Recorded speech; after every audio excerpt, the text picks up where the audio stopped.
Hey everyone, my name is Wes, and welcome back to Terror Talk, where I discuss creepy clips online. Just to set up clear expectations, this is a commentary channel on scary stories and weird stuff. So, if commentaries are a thing, you're in the right place. The original horror music at the end of my videos was composed by me. Now, let's get into it and have some fun.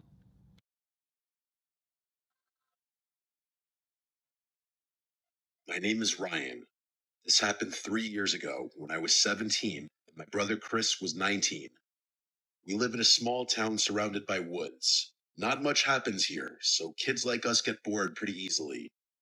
There's a trail near our house that leads into the forest. It goes on for miles. People say there are old buildings and weird stuff hidden deep in the trees, and we always talked about going to explore it, but never did, until one weekend in October.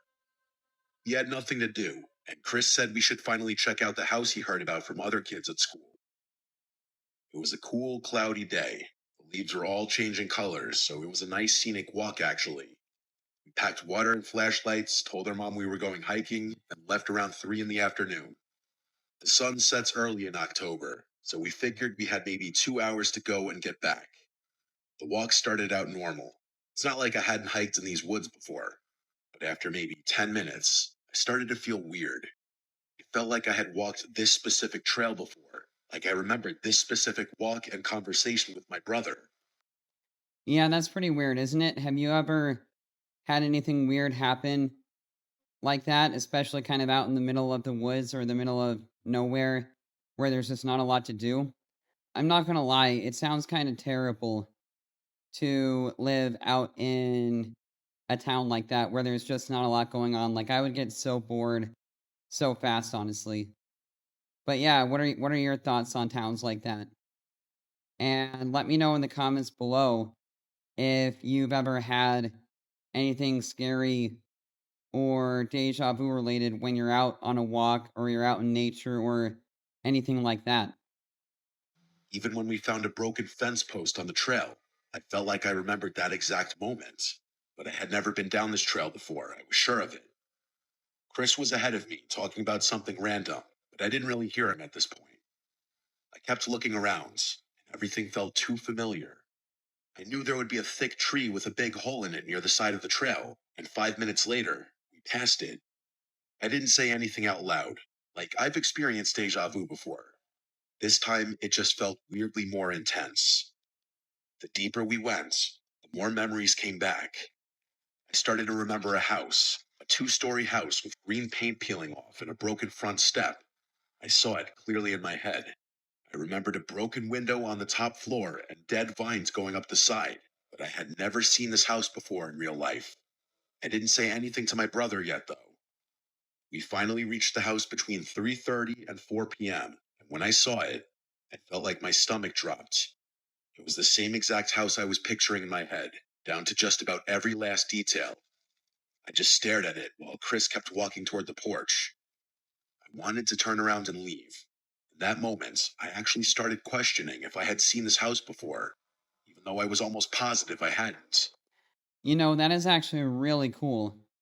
This whole story that he had saw the house before he even got there. Like, dang, that's kind of giving me chills just thinking about that because it's like, it does make you question reality when things like this happen. It really does. It's like, how are we accessing these memories before they even happen?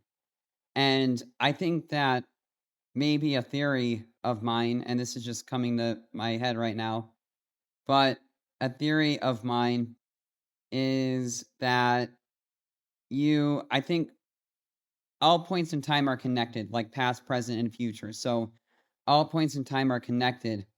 And I think at random points, we can access, what happens in the future before it actually even happens. And I think that's really, really cool.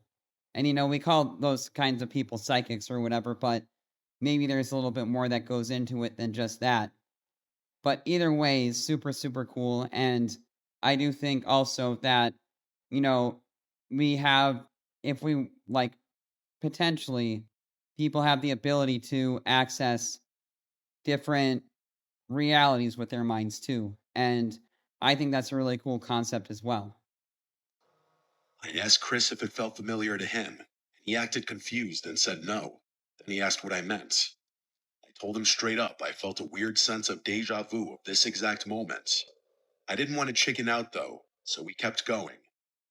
The front door was cracked open, indicating we weren't the first to have the genius idea of exploring this place. Chris pushed it open slowly, and it made a long squeaking sound as it opened. Inside, it smelled like what you'd expect a long abandoned house to smell like, and the silence in there was almost deafening, like it felt heavy on my ears.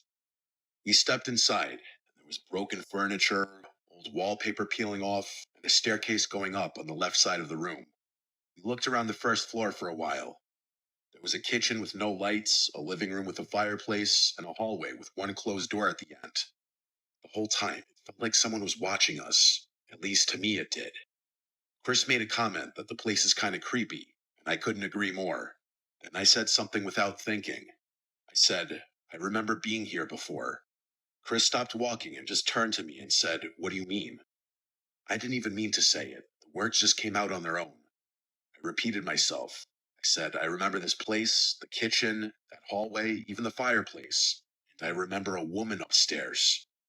Chris's response was one you would expect, an automatic assumption that I was trying to add to the creepy atmosphere and freak him out.